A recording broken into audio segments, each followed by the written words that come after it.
Good morning. Sorry, that drop Morning. always gets me every time. I just, it gets me going. So, thank you so much for jamming with us as we did the intro. Welcome everyone to Future Proof, and today is Tuesday, November 22nd. And I know that many of you have $10 billion in your couches that you've been keeping for a very rainy day. I don't know if that rainy day is this week or last week, but we are here and we're going to continue building on the cross-chain coalition and the cross-chain community. And today we are here with Eywa. Did I say that right? Yeah, that's right, actually. That's right. I'm going to ask you. So I'm going to ask the sort of the origin of that name because it's a very cool name. It's very powerful. But I want to say welcome, Leo, and welcome Faraj to Cross Chain Coalition's Future Proof, featuring Eywa. And today I want to say welcome to the Cross Chain community, the thousands of folks who sit in our newsletter, and the thousands of folks that are in our Cross Chain Coalition.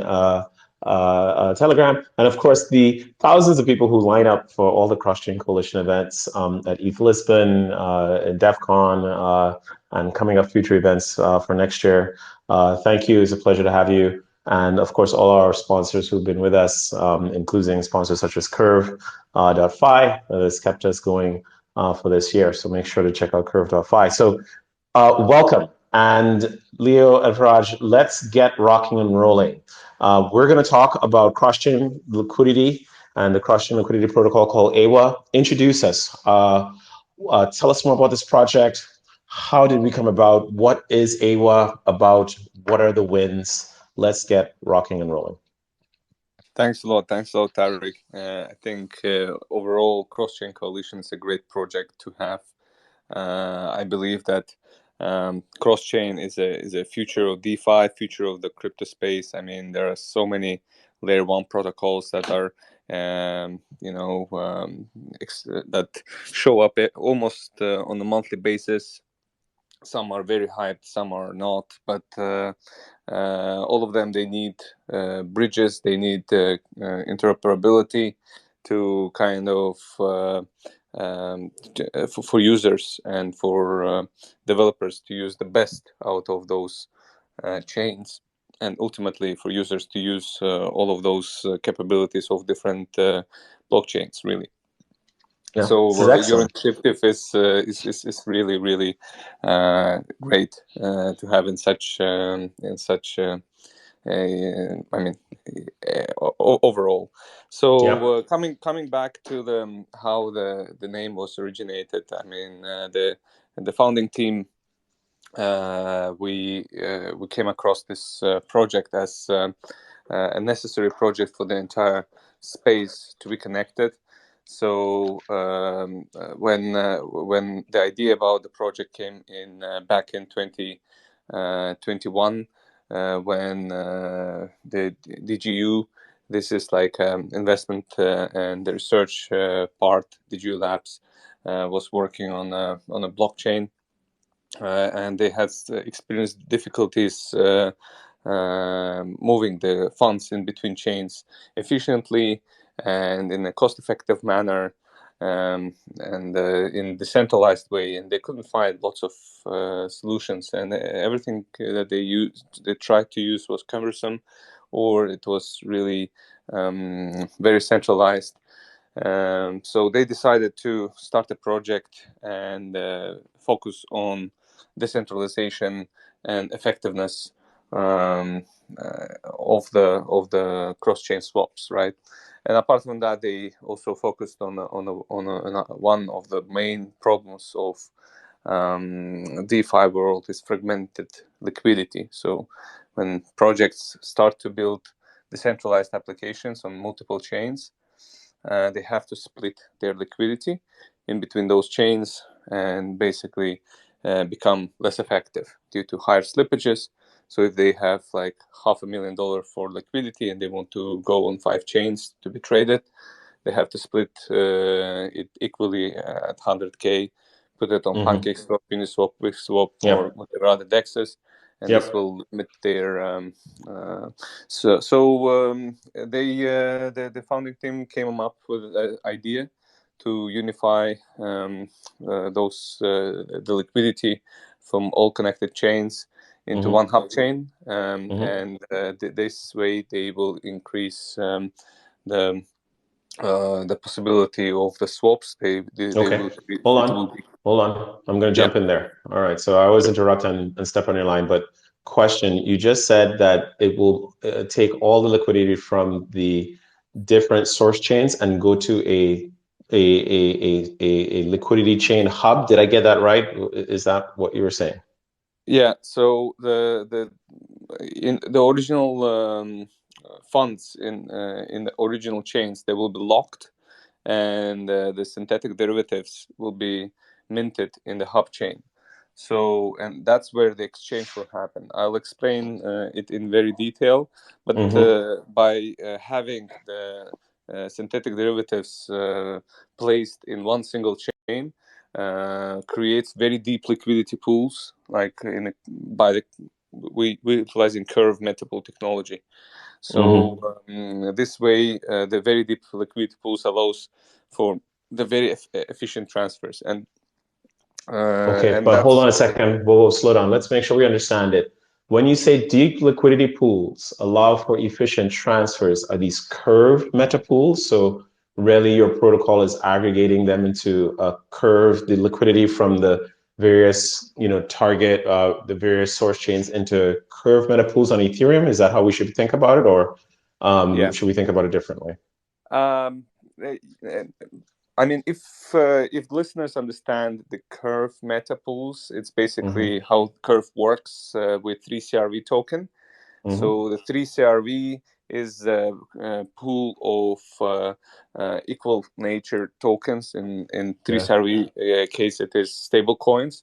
So the stable coins of one USDT, one USDC, and one DAI aggregated in one pool, and 3CRV is an LP token of that pool.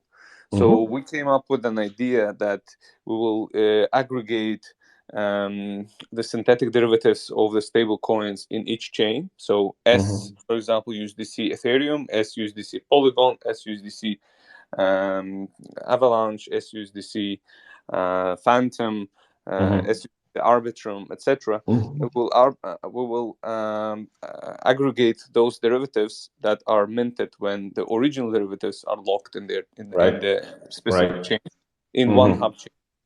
So when you say hub chain, though, like I'm confused. Is that a blockchain, or is this all being done on Ethereum? We are utilizing in current version the Aurora. So Aurora is L2 on Near. So it's a cheap and fast blockchain that we're currently utilizing for our solution. So and how is that chain secured? They're secured by the Near consensus. Okay, so this is a hub chain. This is a side chain on Near. Okay, so it's an L2 on Near that you guys. So you forked Aurora and created your, but it's secured by Near, which is awesome. So and that's an EVM compliant chain. So your synthetics are being minted on this particular hub chain. And how do you have a name for this hub chain, or it's called Eywa chain, or is it just hub chain for now? We are not a blockchain, so we do not have EVM machine. We didn't fork Aurora. We are working with Aurora. So you're on Aurora. Okay. Absolutely, yeah. Got it. Sorry. Logic, right, the logic is there. Of the protocol, of the liquidity protocol. So the logic is there, and the governance chain is also Aurora. And that's creates the security of the entire system. Okay.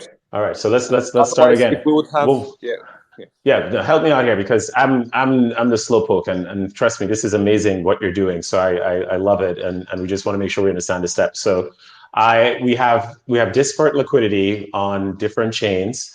They will be locked on those chains, and then on Aurora, which acts as your hub chain, your contracts will mint the synthetics representing the liquidity that is currently locked. And then now that you've created these synthetics on Aurora, how do you use Curve? Because Curve's not on Aurora, right? So how do you use a metapool, Curve Yeah, metapools themselves? we have forked Curve. Got it. Okay. Have you paid them for their copyright? Because I heard they're like really tough about that. Uh, that's a question to our tech team. Where's the tech But team? Get the tech team in here. Come on, who's on the tech team? Who's in but charge? I mean, it was done 2 years ago. So I think by that time there was no copyright requirements. It was copyright at publish. No. All Curve contracts are copyright at publish. So even on the GitHub, if you go there, when they deployed it for this very reason, but it doesn't matter. It is done. So cool. You forked Curve, and so you're running the Curve contracts on Aurora. Did I get that correct? The Metapool Yeah, contracts on Aurora. we have updated the code significantly to Okay. utilize to have the Curve metapool technology to work as we need, because we have Got added it. Uniswap v2 pools as well. Got it. So towards that. Okay, whoa, hold on. When you say we've added Uniswap v2 pools, help me out here. Like where? Well, where All are right. these Uniswap v2 pools existing? So basically, yeah. Let me just finish on the name part. Yes. Let's finish that point. Yeah, let's do it. Yeah. So on the name part, when they were thinking about where it will all lead, they were like remembering the tree from Avatar, and it was named Eywa, which basically connects the whole planet together. Wait, You hold on. know. Did you guys pay James Cameron for the copyright? I mean, I don't know now. Like, I'm getting nervous. That's a multi-billion-dollar property right there, that tree. Okay, go ahead. I'm good. Yeah. So I mean that was an inspiration for the name. Yeah, but you're right. So we have imagined like number one main technology is forked Curve to collect all those synthetic derivatives of original stable coins. We will start with stable coins. We'll then move to wrapped Ethereum, wrapped BTC, and other wrapped tokens. We can do that. But let's start with the stable coins that we already have alpha tested thing done. We have the demo available, and just last week we have also launched the beta in the mainnet. So everything is working. You can try the different mechanics of the exchange of those stable coins. So when we did through our solution collect the first meta pool with USDC, for example, and we have four Yep. stable coins. So SUSDC, USDC Polygon, SUSDC Ethereum, SUSDC, Yep. they all are aggregated into one pool, and the LP Mhm. token is EUSDC, right? Mhm. And it can be exchanged to USDC in any chain, Mhm. right? Because in each chain there is locked assets, Mhm. one-to-one. Mhm. Mhm. And there are EUSDC, EUSDT, EBUSD, and EDI. Mhm. All those are LP tokens of other stablecoins, also one-to-one backed. Mhm. Mhm. So there is a secondary meta pool with those EUSDT, EUSDC, EBUSD, and EDI with LP token of EUSD. Okay. So there are two levels, right, of those curve pools, and that curve pool is an exchange pool. So when we want to make a cross chain swap of the USDT in Ethereum into BUSD in BNB, Yep. we actually swap the EUSDT with EBUSD, right? Mhm. In Mhm. Aurora, Mhm. not Yep. in the any of the Yes, chains, and that's right. because the pools are deep, the slippage Mhm. is low. Mhm. So and then from EBUSD, when we get EBUSD in Aurora, Mhm. we remove the liquidity from pool. We take the synthetic derivative of SBUSD Mhm. BNB chain, and we Mhm. burn it, and Mhm. we confirm it by decentralized Mhm. oracles, Yep. and we release the BUSD native BUSD in Aurora in Binance Smart Chain. Got it. So that's a simple. But what we are let with our protocol is to buy the tokens as well. So we become a cross-chain 1inch. So we aggregate for example, Wait, the hold on. largest. When you whoa, slow. Let's go back there. When you say we buy the tokens as well, what does that mean exactly? No, we will let the users to trade the other tokens that are paired with stable coins. So we use our stablecoin engine to actually let users to trade any token from any Against. connected chain Mm-hmm. to any other Mm-hmm. token in any other Mm-hmm. connected chain through Mm-hmm. our efficient stablecoin swap. So if there is, for example, on Pancake Swap, there is Mm-hmm. like token X versus USDT, and there Mm-hmm. is in Quick Swap in Polygon, Mm-hmm. Mm-hmm. token Y versus BUSD. We will be able to exchange token X to token Y, Mm-hmm. like behind the scenes. I mean, the person will just pay us in token X and will receive token Y in the chain. Right. All right. So And that's so where so Uniswap V2 pools are, the token X versus stablecoin. well, okay. But where are the Uniswap V2 pools though? They're not on Aurora, right? No, these pools will be in our DEX on each chain. So we will be utilizing Aurora only for stable coin swaps. Stables. Yep. Yep. Yeah, Yep. Yep.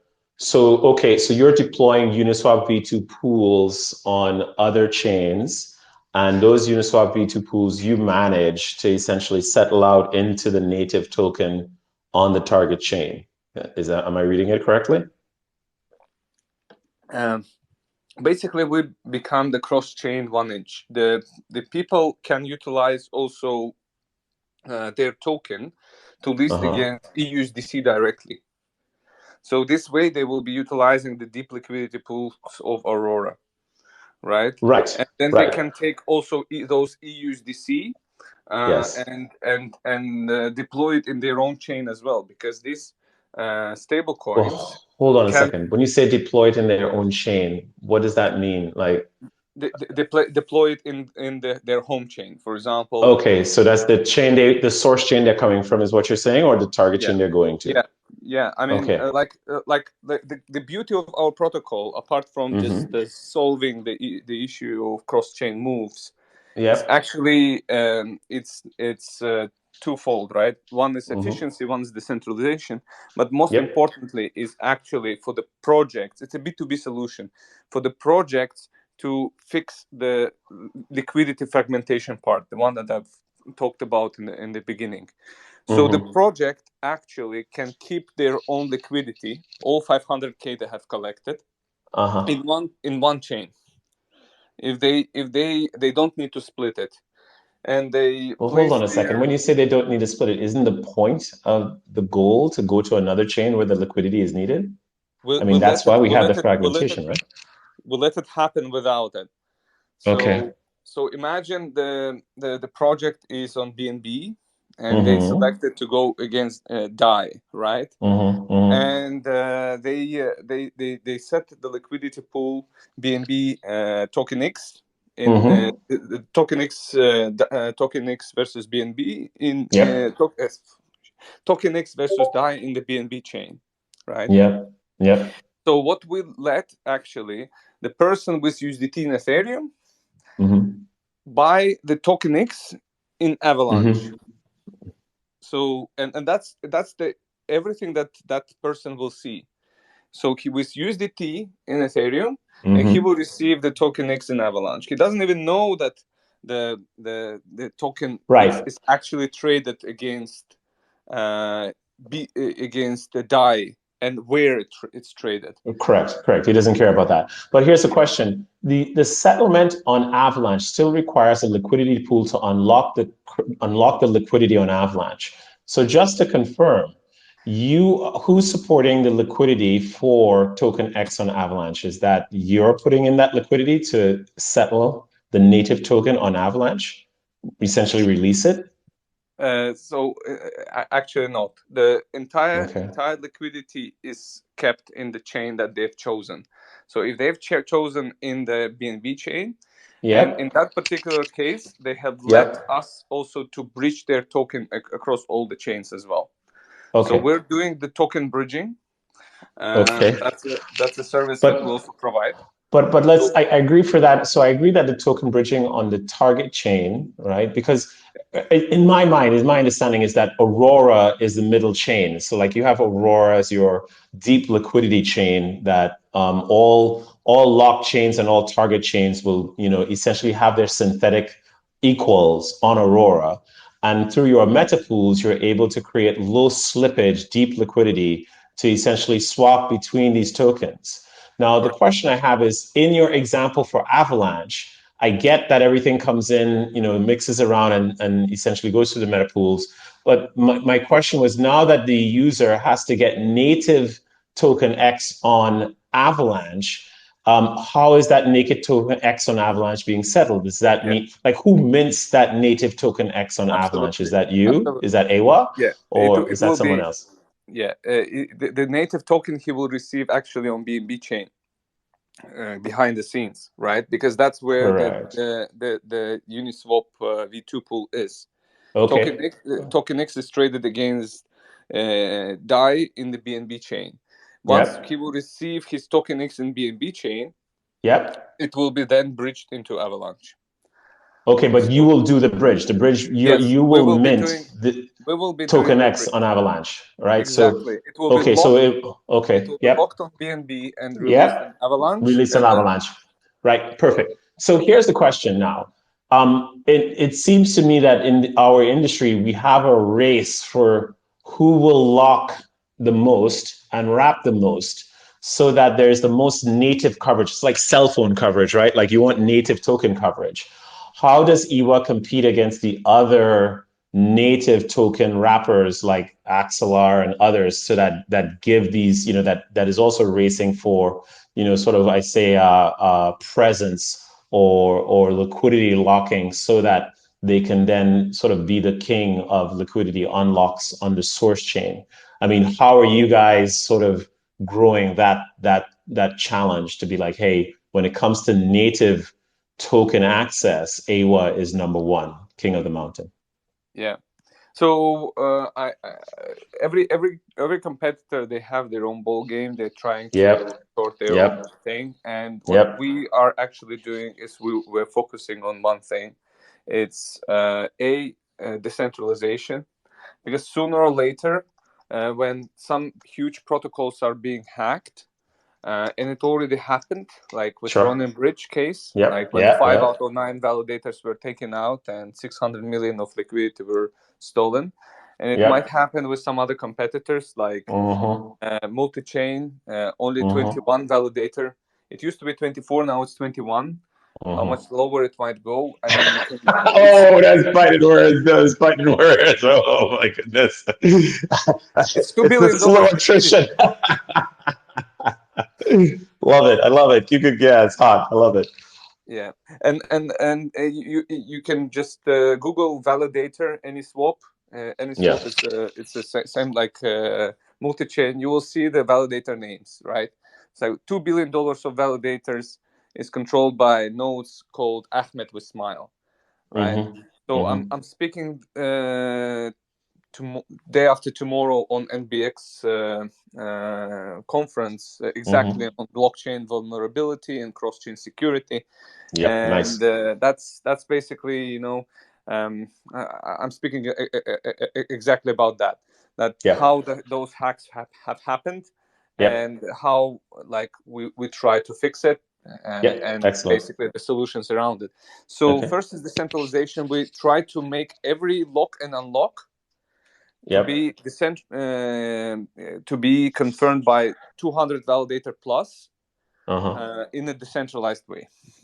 So that's number one. Secondly, we are not targeting on like only like lock and lock or cross-chain swaps. We're targeting to make it easy for the users. That's why we have implemented gasless mode. So the users do not need to have Matic or AVAX or ETH in their wallets to make the move. Everything will be done. Like the fees can be paid from the body of the transaction. Yep. So we're utilizing that, and we're also working on exactly that principle of fragmented liquidity. We remove it. So the projects, when we tell them that, listen, you can be traded from any connected chain, you can be traded from any connected chain stablecoin, actually, 4 of them, and in an efficient way, and you don't need to split your liquidity. Keep whatever you have raised in one chain. This will create a deep liquidity pool. You don't need to manage your liquidity on multiple chains, arbitrage, whatever. And if you will place it on our DEX, on our cross-chain DEX, you will be also earning the yield farm rewards, right? Because you kind of provide the liquidity to us. So if okay, so there's a yield farm here as well. So there's a yield farm offer as well. Okay, all right. So let me just jump back because we're nearly out of time. What is the traction so far in Eywa? How are you guys doing? I mean, if you feel comfortable sharing those numbers right now. Absolutely, yes. So we have worked on this project for like 2 years. We have a number of partnerships done. We are very close to the full mainnet launch. We are undergoing. Okay, so you're still on testnet. You're not mainnet yet. Yes. So it's okay. So you have no traction as yet on mainnet. You're gonna have to very small traction because we didn't have the liquidity. We have no worries. Very limited liquidity on our alpha testing that is going on the mainnets. Our protocol is currently being audited, but everything is ready, right? Congrats. So, next question. Whoop, we got to jump ahead. If people wanted to get involved with Eywa, where do they find you guys? Where do you guys want people to come to you? Yeah, I mean, the first one is Twitter or Telegram.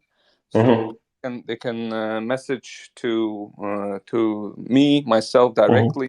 They can message to someone in Telegram group, someone in a Twitter group, and we will be always responding to all the questions. Got it. And what's the help you guys need right now? What to grow and to launch the mainnet? What do you need to be successful? Do you need devs? Do you need community members? Do you need friends? Do you need family? Do you need liquidity? What do you guys need? Yeah, I mean, the first and foremost in this market, the liquidity is a king. So we will need some liquidity providers. Also, are still. Do you need 10 billion? I know some people with 10 billion hanging around somewhere, but. Yeah, I mean, if we get that portion of that, would be nice. The Bahamas. All right. Well, we've gone well over, and you guys have done a lot of work on this. Congratulations on the 2 years of effort. Congratulations on getting your testnet up and running. Congratulations on getting to mainnet, and congratulations on leveraging Aurora as essentially a piece of the puzzle, and of course, Curve Metapools to bring this to life. I think it's very intriguing. We would love to have you guys come back as you go to mainnet, see us how it's going, and definitely come to the Cross-Chain Coalition. Tell us more as you guys head into mainnet. Again, good luck with the audits. We know they can be long and expensive, but definitely worth it. And again, congratulations, and of course, good luck on talking about security in the space. It is very, very important. So with that, I want to say thank you very much for bringing us Eywa and getting us up to speed. I think it is an awesome project. And again, a week ago, I didn't even know it existed. I hope that this event and this effort here gets more people intrigued and coming and engaging with the Eywa community to continue to build. Absolutely. Thanks a lot, Tarek. I mean, it really is a pleasure for being here. You're doing a really great service to the entire cross-chain community, entire DeFi community, in my opinion. You got it. Let's grow it and let's get it bigger. Thanks, Faraj. Yeah. Thank you, Leo. You guys have a great one. Yeah. Cheers. Cheers. Cue the music. Let's send us out.